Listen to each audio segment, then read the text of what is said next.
Stay connected. Make sure you hit the subscribe button. Tim Bennett here from the Cortland Voice, and I'm here with Coach Tom Spanbauer, SUNY Cortland head coach for the past 28 seasons. Coach, how you doing? Good, Tim. How you doing? Good. Cortland has my heart for many reasons, not just because I happen to be an alum, and obviously we cover the Cortland County area, but Coach Spanbauer allowed me to be a manager for his team from 03 to 04, which would make myself knowing him for 20 years this August. And Coach had some news that he announced today, which was his retirement. It hits me different, and I'm sure it's a different feel for him as well. But I wanted to make sure that I gave him his flowers, and I wanted to sit down with him and just allow him to, besides what he's getting from PR and from the different news outlets, I wanted to hear straight from him, and I wanted you to hear straight from him. So, Coach, how does it feel? Out of Niagara Falls, born and raised, coaching, different locations, here for 28 years. How do you feel? What are your thoughts? What's going through your mind right now? I just have feelings of, gratitude toward the college.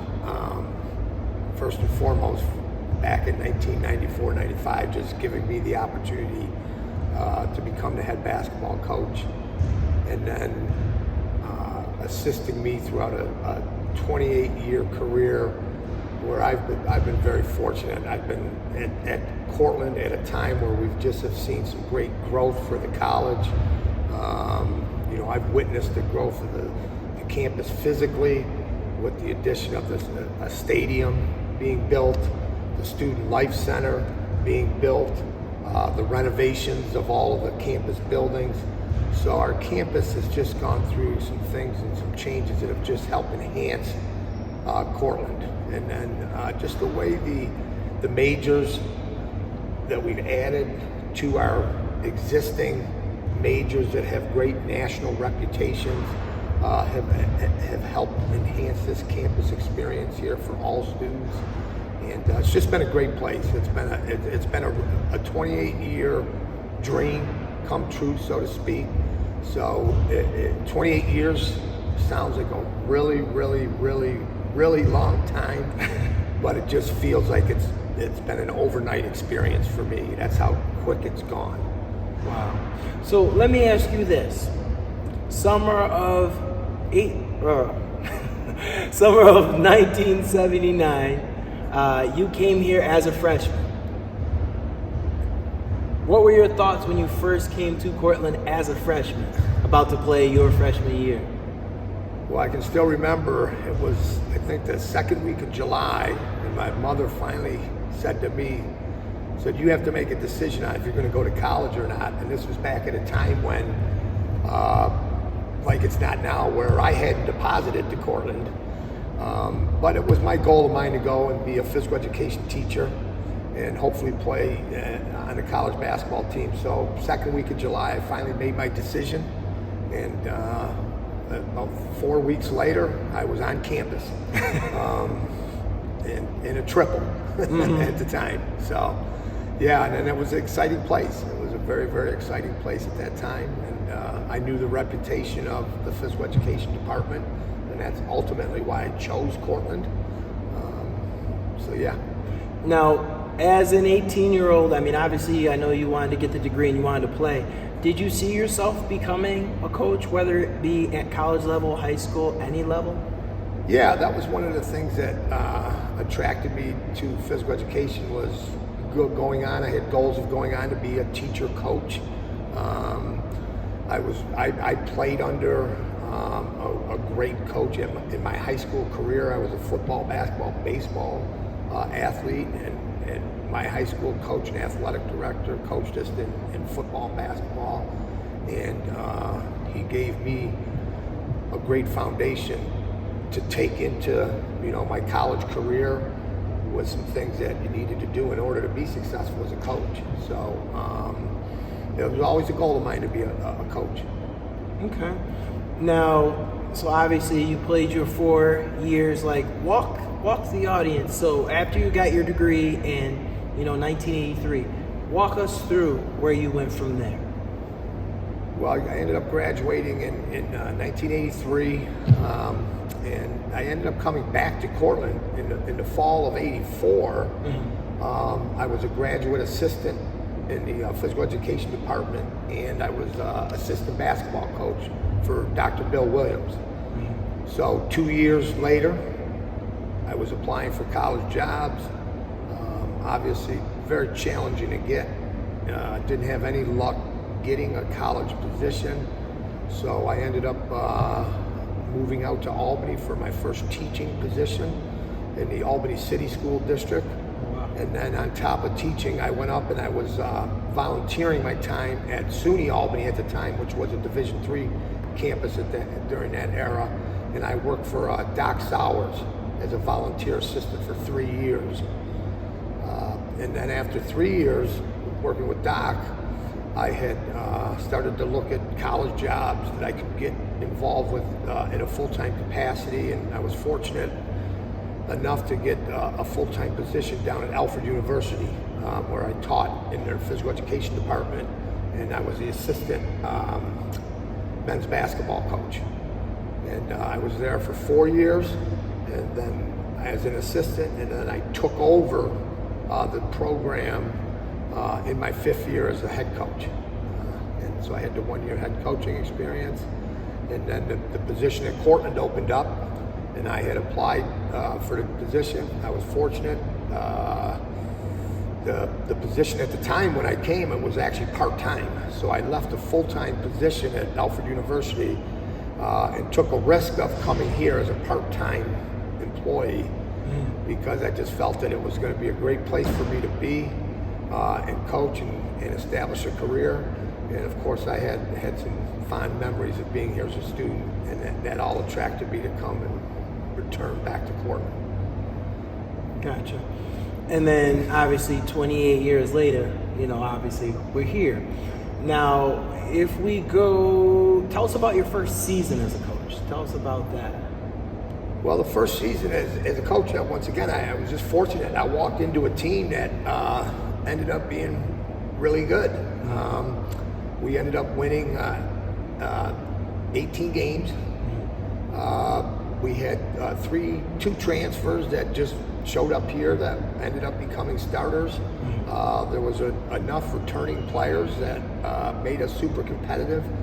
Back then, the SUNY was in the East Division, West Division format, and we ended up winning the East Division championship. Wow. My first year, and then we ended up going. We didn't make the NCAA tournament, but we played in the ECAC tournament, and then we ended up making the championship game of the ECAC tournament my first year. Wow. So we had a great season, and we had a really good, nice nucleus of players that I walked into. Mm-hmm. And then obviously, now when you came back and you took the position, were you coaching any other sports at that time? Like, I know eventually, you became a tennis coach. Yes, were you doing that at that time? When I was at Alfred University, when I was an assistant coach, my second or third year in, I took over the men's and women's tennis programs as a coach as well. And then I did that, and then when I came to Cortland, I did not initially coach tennis here. I took over for Dr. Pete Cahill, probably, I think I was here maybe 8 to 10 years, and then he was looking to retire, and I ended up taking the tennis team over. So you've had that for almost 20 years as well then? Yeah, I think I'm on 16 or 17, or maybe 18 maybe. I don't remember. Like I said, they go pretty quick. Mm-hmm. For sure. And that's been a great experience as well. It's been they're two, distinctly different sports. Yep. But a lot of the things that you do as a coach, you do them in both sports, and with the same passion. For sure. Now, to continue on, let me ask you this.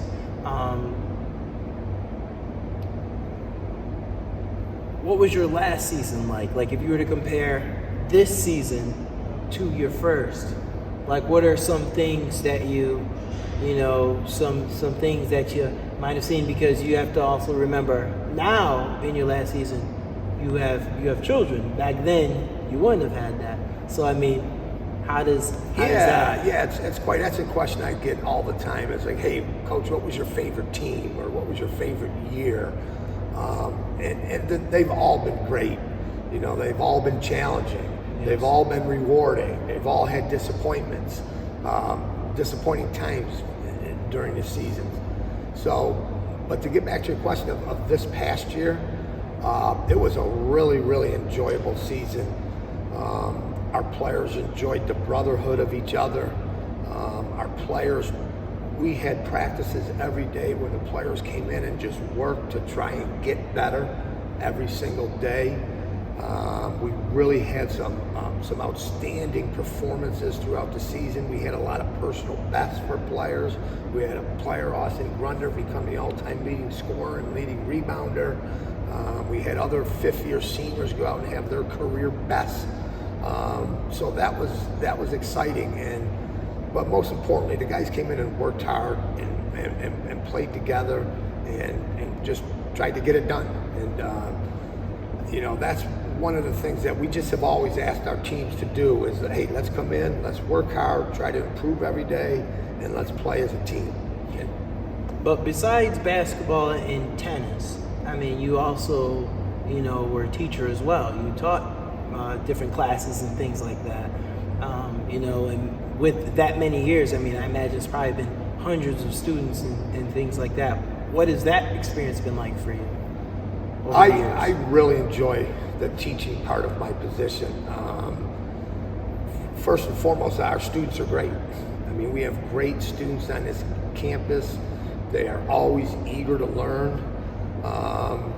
I try to present it to them that, hey, I've been doing some things a long time. I probably do have some things that you can learn from me if you pay attention.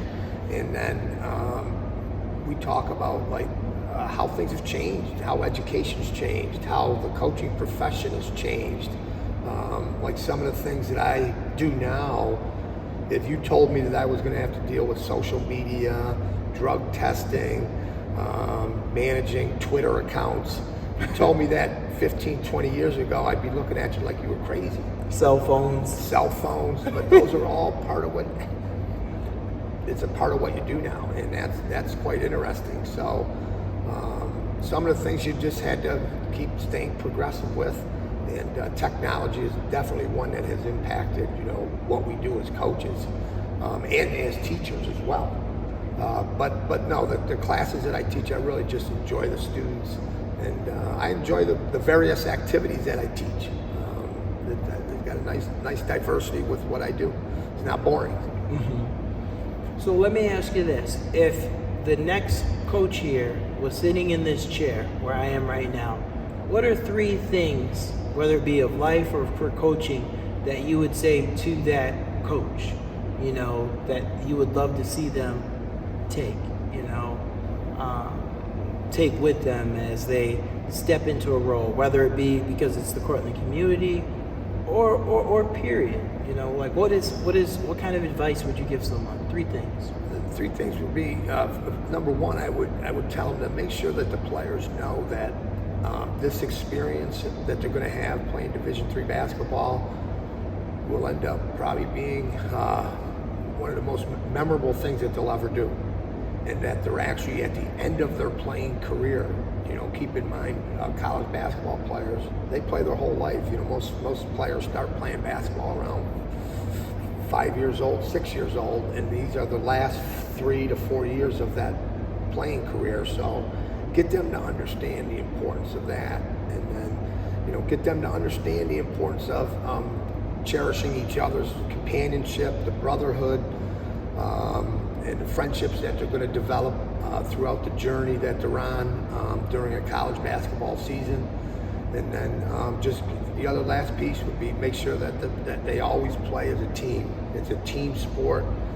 Basketball, I think, of all sports, is the one sport that good teamwork, good chemistry, it really shows up in the sport of basketball if you have those things in place.